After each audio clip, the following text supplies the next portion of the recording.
is John Little. I'm a member of the committee that's helped to put this workshop together, and it's a great event that we've got. You can see we've got high technology at our service, and we hope to be able to put a lot of the stuff on the net eventually so that the rest of the world can tune into our collective wisdom.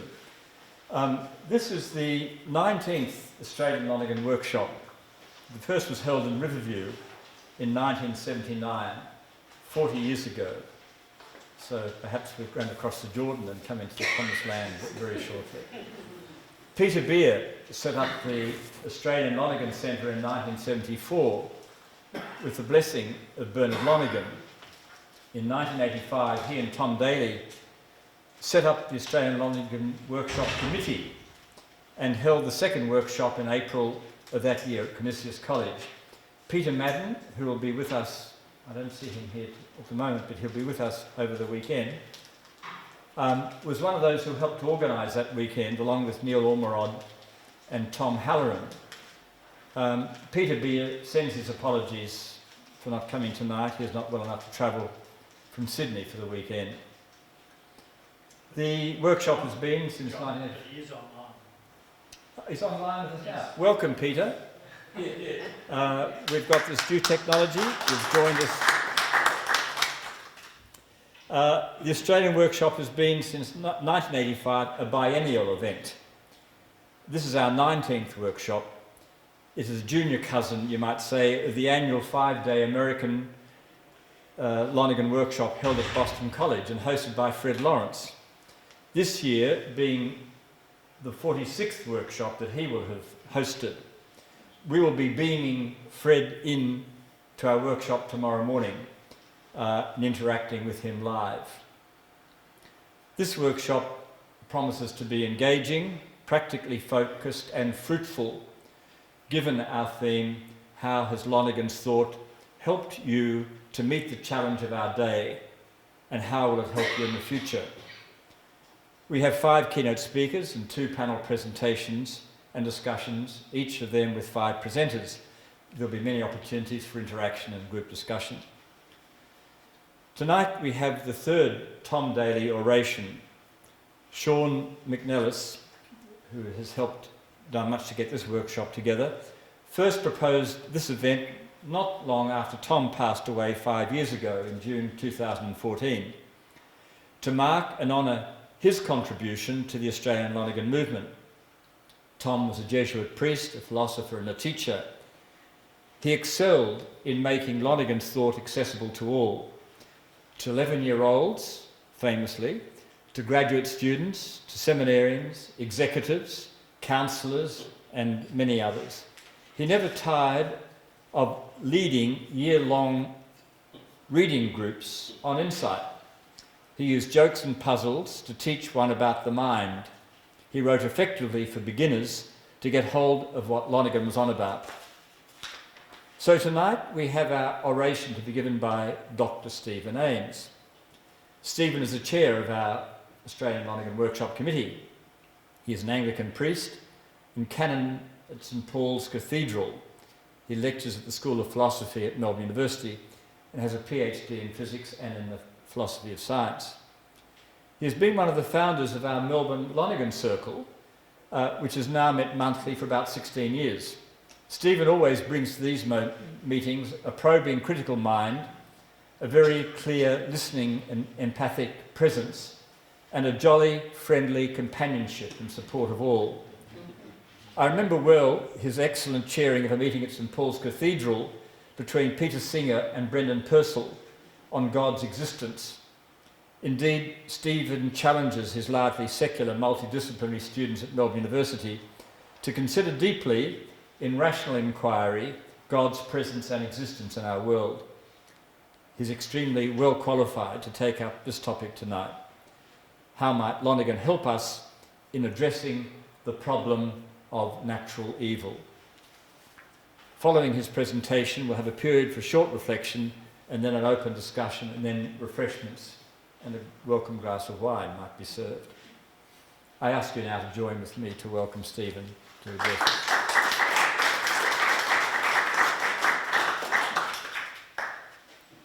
Thank you very much, John. It's a pleasure and a privilege to be able to deliver the third Tom Daly oration, and I'd add my word of appreciation of having sat at Tom's feet for a few years and enjoyed his wisdom and his humour and his capacity to recite without text certain pages of insight whenever they appear to be needed. So how good was that? This talk should be about 45 minutes, provided I'm not vulnerable to inspiration, I don't have role confusion and think this is a stand-up comedy, or part of the current election process. So, all being well. So, help from Lonergan on the problem of natural evil. To explain what I'm doing, not only in this occasion but on a number of others, it's proved helpful to make the following clarification as to what I'm working from, what I am working with, and what I am working for. I'm working from the good news of the vulnerable yet invincible triune God. I'm working with students and colleagues at the University of Melbourne who deny the existence of God. And I'm working for an intelligible, plausible, and I hope eventually a persuasive answer to the problem of natural evil. I'm interested in clarifying how Lonergan's work, for example his theory of emergent probability, might help us understand why God would create a universe ex nihilo and sustain it in existence, and within the universe use evolution to bring new things, especially living things, into existence. Why would God do that? And of course there is a context for this interest. One of the reasons people give for not believing in the God of the Gospel is that the world is full of natural evils, such as tsunamis, genetic disorders, extreme weather events, and they add to this list the vast amount of suffering and death that is intrinsic to living things coming into existence through the processes of neo-Darwinian evolution on planet Earth. Such events and processes are often called natural evils because it seems obvious to people that they are evil, and so contradict the kind of world you would expect an all-knowing, all-powerful, all-good God to create. And so, to which I want to add to them, yes, such a God who creates the universe for some purpose. Now, these are natural evils, distinct from moral evils, by which human beings deliberately inflict suffering on each other. This is what I meet from my atheist students and colleagues at Melbourne University in the second year subject called God and the Natural Sciences. So my response is to make the following point, which it turns out needs to be made.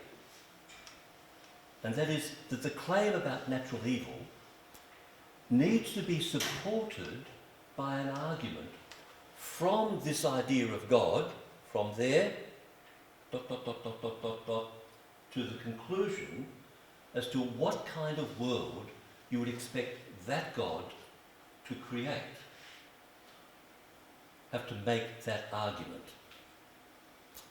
For without that argument, there would be no grounds for speaking of natural evils in the specific sense of natural processes, including those producing terrible suffering in the actual universe, allegedly contradicting what you would expect a holy, good God to create. And most people I encounter take all that for granted. They don't make the argument from the starting point, the understanding of God, which they're contradicting, to the kind of world you would expect that God to create. Right? That's a task that's not in view. Now it turns out that when I make this point, people are nodding, right, as some of you have just been doing. It's encouraging to me, right? So my atheist students and colleagues accept that requirement and they construct such an argument. They say, Dr. Ames, we can handle that for you. Okay? They claim that a perfectly good God who creates the universe ex nihilo for some purpose would create the universe in its perfect end state, right? Fulfilling the purpose for which, whatever that is, for which it is created. That's what a perfectly good God would do. There would be no pain, suffering or death in that end state, right? Because God is perfectly good. There would be no process leading to that end state. God would say, let it be, and that would be that end state. Right? And so they point out to me that the natural sciences show that this universe involves a very long process to produce life. And so clearly this universe is not created by that perfect God. Right? So they also point out that Isaiah 11 and the book of Revelation, these are very informed atheist students. It's really it's really something to have them quoting Isaiah and Revelation to me, to make the point that these biblical texts envisage the biblical God as bringing about just such a perfect end state, right? But only after a long process. So they argue clearly the biblical God is not this perfect God. Now, so what they're really wanting to know is, so Stephen, why aren't you agreeing with us? Right? So they've met my requirement, and I applaud them for that. So what we're doing in this part of our conversation is seeing if we can get an agreement on what is the problem in the problem of natural evil. Because if we don't agree on that problem, we shall be like ships in the night. And so they meet my requirement, and I accept their solution to the requirement as the starting point. It sets out the problem in the problem of natural evil in our conversation. Namely, Stephen, why aren't you agreeing with us? So drawing on the threads from Aquinas, I have pursued a response to these students and colleagues by constructing an argument from this idea of God to the kind of world you would expect this God to create. I'm needing to construct a theological argument. Right? I want theology to have its moment to see what it can say about the kind of world you would expect such a God to create. And I want to do that not with any prejudice about the sciences at all, but I don't want to draw on the sciences and smuggle them in to what theology's responsibility is to say, on the basis of its resources, what kind of world would you expect this God to create? So that's the task. Now, I do present that argument, and I won't rehearse it right here now, though I will return to it before we're finished. So, yes. In this paper, I'm seeking to illuminate my question, or my students' question, Dr. Ames, why aren't you agreeing with us, by drawing on Lonergan's work. And at the risk of exposing my ignorance of Lonergan's work, I need to say I'm not aware of where Lonergan directly addresses this question. Right? Feedback on this point from those here would be very welcome. But I go on to ask if Lonergan addresses this matter indirectly. Meaning, does Lonergan's work allow this question to be raised and addressed? An affirmative answer is based on the following collection of quotes, which I'm going to show on the overhead here. So, Lonergan distinguishes... There it is. Lonergan distinguishes basic sin, moral evil, and physical evil. And by physical evil, he means... All right? He means... what that means is that there's one quote which is not up there, which is here. So you have to listen to this one. Right? Now, who was asking me whether I was feeling confident or not? And I said, well, I am actually feeling confident, but who knows how I'll be by the time this is all over. So, all the shortcomings of a world order, this is Lonergan, of a world order from, Lonergan, pages 666 to 668 in the 1958 version of Insight. All the shortcomings of a world order that consists, insofar as we can understand it, in a generalised emergent probability, for in such an order, the unordered manifold is prior to the formal good of higher unities, higher order. The undeveloped is prior to the developed. There are false starts, breakdowns, failures, advances at the price of risk.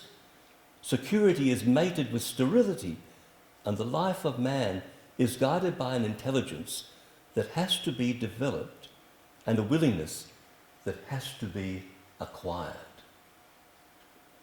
Now, there's no suggestion here or anywhere else that generalised emergent probability is contrary to the kind of world we should expect God to create. So I don't want to get into that discussion here tonight. This is clear from many parts of Lonergan's work, and just after the above quote we find this one. Now, if the criterion of good and evil are sensitive pleasure and pain, then clearly physical and moral evils are ultimately evil. But the proper criterion of the good is intelligibility. And in this universe, everything but basic sin can be understood. And so is good. For the imperfection of the lower is the potential for the higher. And even moral evils, through the dialectical tension they generate, head either to their own elimination or to a reinforcement of the moral good. So it is that a generalised emergent probability can be grasped even by our limited understanding as an imminently and highly intelligible order embracing everything in the universe. Now, clearly, Lonergan's physical evil is not what is meant by natural evil in my discussions with students and colleagues. Do the two discussions pass by each other as ships in the night? No, because in fact they cross each other most clearly in Lonergan's discussion of the ontology of the good.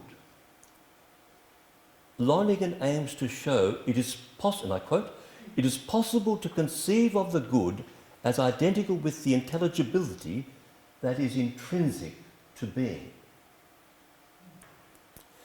Now, we need to hear his point that if intelligible orders of human invention are good because they systematically assure the satisfaction of desires, then so also are the intelligible orders that underlie, condition, precede, and include man's inventions. And here we have, finally, intelligible orders and their contents as possible objects of rational choice are values. But the universal order, which is generalised emergent probability, conditions and penetrates, corrects and develops every particular order. And rational self-consciousness cannot consistently choose the conditioned and reject the condition, choose the part and reject the whole, choose the consequent and reject the antecedent. The student's argument, however, is that they reject some of the consequences. of the universal order, of emergent probability, in the sense that they say these things, these consequences are not good because the scale and depth of suffering they produce. These are the tsunamis, the genetic disorders, the naturally occurring extreme weather events, and the suffering and death involved in evolution. Religious students have responded to their atheist peers by making 2 points. They say, oh, no, these are natural processes. They are morally neutral. Right? And secondly, they say to the atheist students, if you get rid of God, where do you get your idea of the good? The atheist students have replied, that is, Jews, Christians and Muslims who say that God created the world good, indeed very good. They correct religious students' claim that natural processes are morally neutral by reminding them of their own claim that natural processes are in the first place created processes. Right? And allegedly God says they are very good. The atheists in this discussion also say that if someone had knowledge and power to help a person in distress and did not, you Christians would say they failed to meet the second commandment. Right? And so the atheist students go on to say, it seems that God does not keep his own commandments. And as for the claim that atheists have done away with God and therefore they have no grounds for the idea of God, of the good, the atheists reply again that they are drawing on the religious students' claim about God creating the world very good. Right? They are making an ad hominem argument. Now, the atheist students are in effect disagreeing with Lonergan's account of the good as the intelligibility of being. In part, they are appealing to a common sense notion of the good, right? Which is no problem because we're allegedly talking about a God who is all good. Natural processes lead to much suffering and death, and they say that this is not good. And they're also appealing to that understanding of the good they find in the second commandment, exemplified in the story of the Good Samaritan. It seems to them that if God exists, God fails to meet this understanding of the good. So is there any way forward? So we're further into the problem, in the problem of natural evil. Some may think it is inappropriate to ask, well, why would God create the universe ex nihilo, sustain it in existence for some purpose, and then use evolution to bring new things into existence? Perhaps we can only know that what God has created. Being is the object of our pure, unrestricted, detached desire to know. But our question is not asking about what there is, but rather why there is what there is. And this not in the sense of an efficient cause, but a framing that will allow the possibility of an answer to the question, why would God create such a universe? Now, Lonergan, in various ways, provides a framing for thinking the question is legitimate. Lonergan discusses causality in this way. He discusses causality as the objective counterpart of the questions and further questions raised by the detached, disinterested and unrestricted desire to know. And as such questions are of various kinds, distinctions are to be drawn between the different types of causes. And he distinguishes between internal and external causes, and what is relevant here is the latter. Lonergan distinguishes external causes as efficient, final, and exemplary. He illustrates and considers these in terms of concrete instance, in principle, and in the fullness that results from applying the principle. His point is that exemplary causality is illustrated by inventions, that efficient causality is illustrated by industry, and final causality is illustrated by the use to which the products of invention and industry are put. Lonergan then shows how such facts are instances of a principle capable of carrying us from the realm of proportionate being to that of transcendent being. Now, I won't here, though it would on some other time, I won't go here into the details of Lonergan's beautiful account of how we are thus carried from the realm of proportionate being to that of transcendent being, except from the latter part of this. If then, in any universe, there is one actual order, if that actual order lies within being and so is not mere matter of fact, then the order must be of value and its selection due to rational choice. Similarly, if in every possible universe being is intelligible and the intelligible is good, then the possibility of every universe is the possibility of its being selected by an ultimate rational choice. And this provides a basis for my question, seeking to understand the ultimate rational choice by which the universe is a possibility selected by God, so that it's appropriate to ask, however hard the answer or otherwise might be, but the question is itself entirely appropriate. Why would God create a universe ex nihilo, sustain it in existence for some purpose, and use evolution to bring new things into existence? Right? So the question is on. And then the final cause then is the ground of value, and it is the ultimate cause of causes, for it overcomes contingents at its deepest level. Being cannot be arbitrary, and contingent being must be a reasonably realised possibility.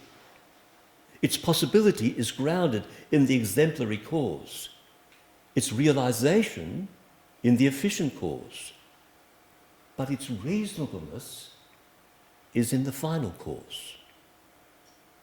And if we may say, it's that reasonableness that students and my colleagues are challenging. So I am making a case that my question is appropriate, for it is asked in the presence of God, who is the ultimate, efficient, exemplary and final cause of this universe.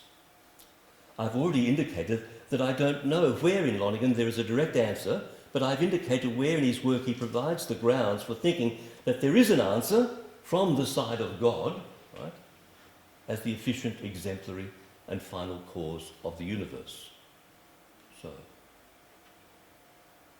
So very briefly, here's how I respond to the atheist students by drawing together a few threads from the vast fabric of Aquinas' work. It begins with Aquinas' questions whether all things are governed by God immediately and whether God is active in every age and cause.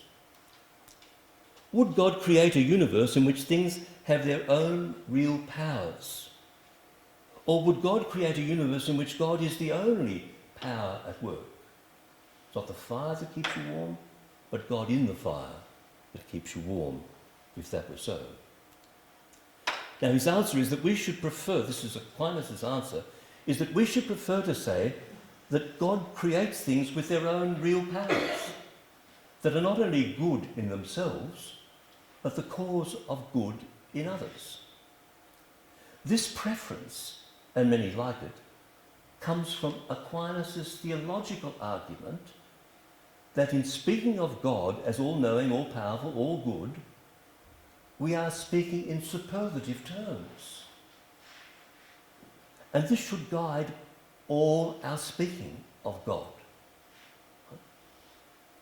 Thus, we should prefer to say that God would create things with their own real powers rather than not, which by their interaction with each other would eventually lead to new things, even living things.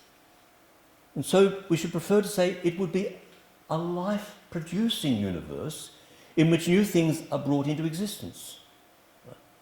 That we should prefer to say that if we are working in the superlative register rather than some other.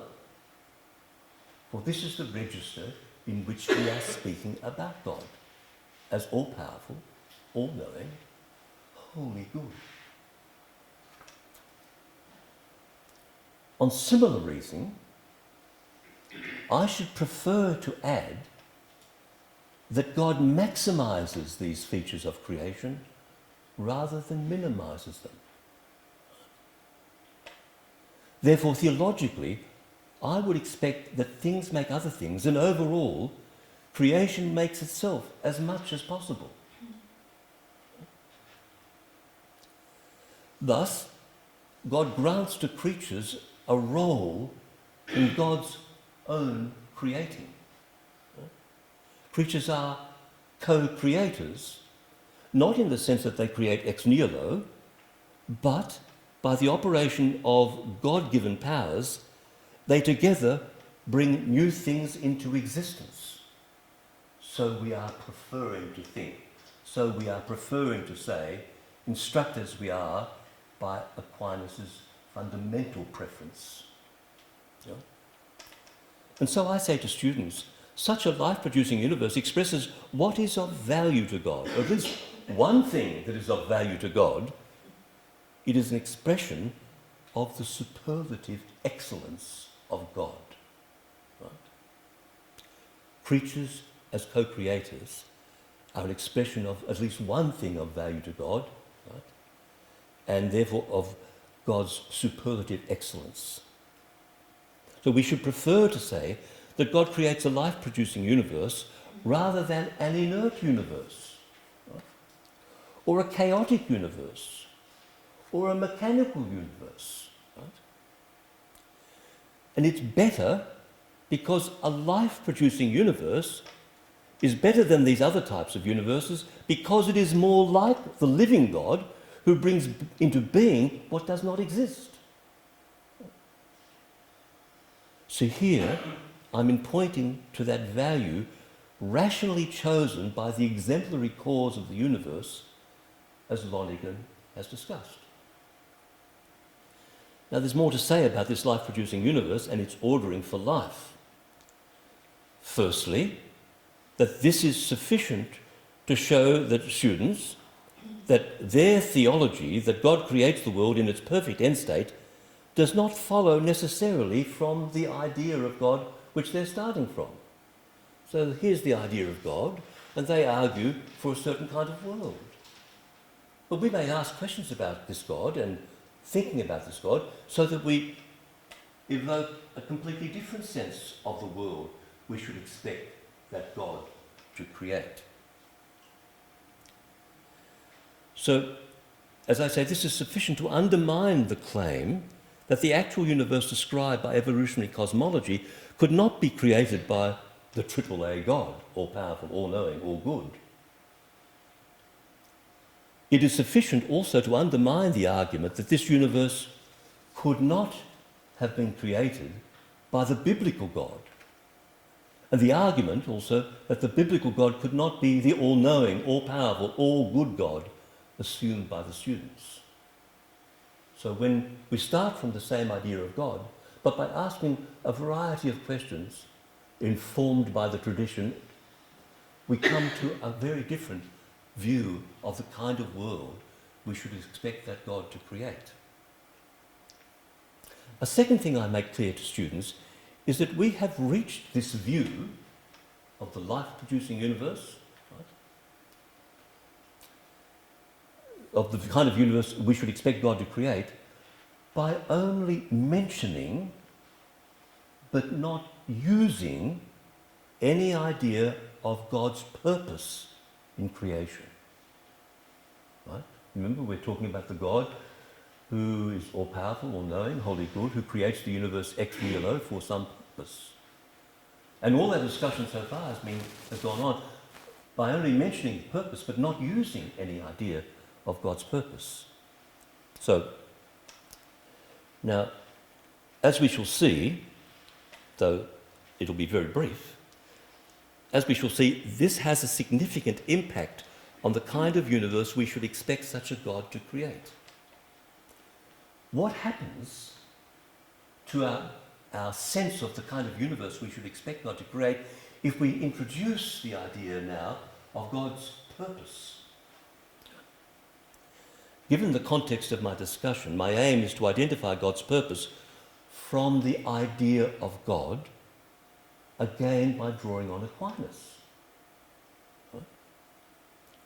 He tells us that governing is for the sake of the governed, to bring them to their perfection. And this might have electoral relevance, but I won't go there. That form of government is better which communicates a higher perfection. So says Aquinas. I take it that a higher purpose in government aims at a higher perfection. And therefore we are asked to think that God's government of creation is for the sake of creation, to bring created things to their perfection.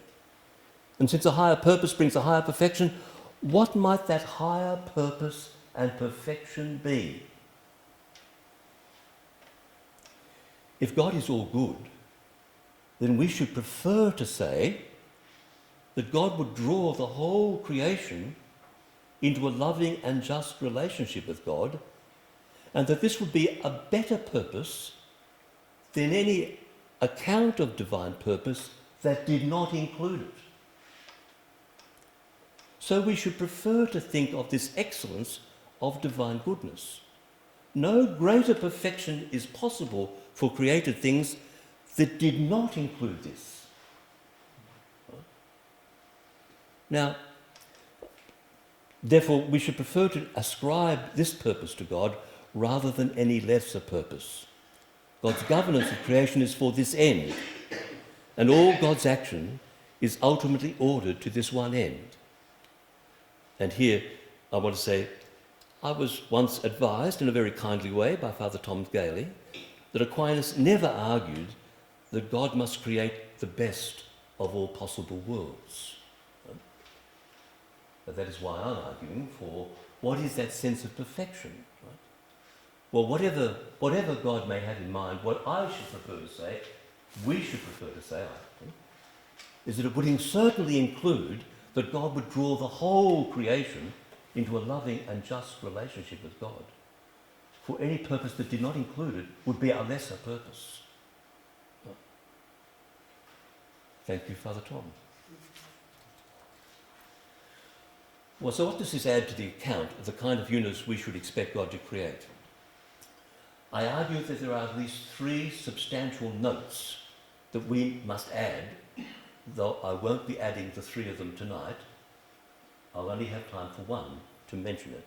Here are the three things that I think follows from understanding that this is the purpose with which God creates the universe. And that is the creation of persons, right? The revelation of God, and the ultimate order of the universe. The ordering of the universe to that purpose. Now, I only have time for the third one, but there's much hangs on the other two as well. The universe in all its parts must be ordered to this purpose, to this end, so that this end is integral to, not alien, to the created universe and every part of it, when and by whatever means God brings this purpose to fulfillment. Do you see, we're still following the task of working from this idea of God to what kind of world we should expect this God to create. Right? So, this means that the way the universe is ordered to produce and sustain life as a life-producing universe is not the deepest or the ultimate ordering of the universe. The ultimate ordering of the universe is towards the purpose of the universe being fulfilled. Right? Rather, it is the penultimate order, this life-producing universe with all of its God-given powers operating, properly ordered, whatever that may turn out yet to be, we don't know that yet, right? It's to be understood as situated within and in accord with and to be fulfilled by this ultimate order, which, if I had have had time, I would say, anyway, I'm going to say it, but which starts to come to light as the life-producing universe produces persons.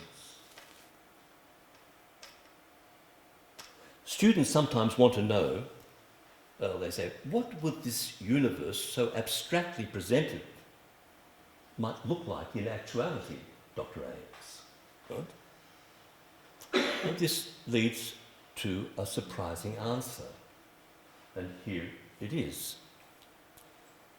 Begin by noticing that nothing within God requires God to create. And there's nothing outside God that requires God to create. God creates freely by divine will and wisely by divine knowledge and goodness. And because God freely creates, it is not possible to work out by reason alone what a universe created by God would look like in actuality. God's freedom is a contingency that reason cannot unravel or anticipate or derive. So if the universe we should expect from God is freely created, then what it would actually be like could only be known by going and, Lonergan is, I like this word, but taking a look. That is, by empirical inquiry, rationally pursued. And here we have, now, one form of empirical inquiry was pursued by Charles Darwin over the 5-year voyage on the HMS Daly, 1831 to 1836, bringing to light a vast number and variety of observations and specimens from some of the most challenging environments in the world. And this, together with extensive theorising, with many false starts and failures, as we heard a little while ago, all of this finally led him to Darwin's Darwinism. Right? So thank you, Charles Darwin, naturalist extraordinaire. So the above discussion, based on its assumptions concerning God and the kind of world we should expect such a God to create, and informed by Lonergan and Aquinas, of course, and Darwin's investigations, follow up a vast empirical and theoretical endeavour, subsequently known as Neo-Darwinism, right, gives us good theological reason to affirm that our universe is created by God as a life-producing universe, for that is what it is, in which creatures have their own real powers, which they do in extraordinary breadth, depth, detail, and so on. Actively participate, which they do at all levels, especially as co-creators, for the new things come to light in all levels, right? Eventually producing life that evolves, in which natural selection is a key process. So in addition, the splendid scientific evolutionary cosmology story, with its account of natural laws of the evolution of the universe over 13.7 billion years, allows us to see something of what we have theologically called the penultimate order of this created life-producing universe. Okay? Now, before continuing with the problem of natural evil, it won't be amiss, to quote a well-known person, to note that I'm not commenting here on Lonergan's comparing and contrasting emergent probability and the Darwinian worldview. Leaving that question aside for the moment. I'm also not discussing the relationship between my account of the kind of world we should expect God to create without any reference to the sciences, right, and Lonergan's great theme of emergent probability. Leaving that aside for tonight. So I'm on the road to an intelligible and plausible enough response to the problem of natural evil to begin to engage and shake, I pray God, shake the plausibility structures that students inhabit and to render attractive this account of God and the kind of universe we should expect such a God to create. Nevertheless, students and my colleagues voice remaining difficulties, and I discuss one here. They say, yes, Stephen, that an all-powerful, an all-knowing God might create a universe that maximises creatures as co-creators, but would a God who is also wholly good be so reckless? Especially in view of the cost to creatures, which of course such a God would know. Surely such a God would give weight to compassion for suffering creatures, and therefore A, not maximise creatures as co-creators in the first place, and B, act in the world to relieve suffering. Well, I offer several responses to those challenges. And here we are. Firstly, if this universe is created by such a God, it would be good but deeply irrational of this God to be intervening in the universe to fix every instance of suffering and death, having knowingly created this universe. That would be a contradiction and impossible to sustain. So this might be used by my atheist students to argue that we should expect such a God would not create such a universe. Secondly, to respond to these objections, it would seem I need a character reference for God. I'm going to appeal to the goodness of God. I need some character reference. Well, who has the authority to witness to the character of God? So in the lectures, everyone knows I'm an Anglican priest, I say, as a Christian, I refer to Jesus of Nazareth. Other traditions, especially Abrahamic traditions, will have their own account of the character of God. Of particular relevance, right, is Jesus' parable of the two sons. We were invited by Jesus to understand God in the light of the Father in the parable. The reckless younger son wanted half the inheritance. Culturally, it meant that he wanted his father dead. The father in the parable was even more reckless in giving his son half the inheritance. Right? After all, the son may never come back. There are parents whose children never came back. When I first gave this paper as a lecture, I said the father in the parable may be reckless, but no one could doubt that he loved his younger son. At that point in the lecture, my atheist colleague shouted out. He was sitting just about here, not further on the room. He shouted out, "No, the father is reckless and cruel." The lecture theatre went very quiet. And I said to students that here they are presented with two different views of the good. One says the father is reckless and loving, and so too is God. The other, that the father is reckless and cruel, and if God exists, so too is God. And on that occasion we allow the difference to stand. My colleague's challenge is whether a truly good God would create such a world. And we work with different understandings of the good, indicated by our appeal to different moments of parenting. My colleague appeals to the parent with knowledge and power to save a child from disaster. And if I've understood him, claims that a loving parent would always intervene or act to prevent disaster for a child. This is a great good, and on this account of the good, the father in the parable is not good, nor is God.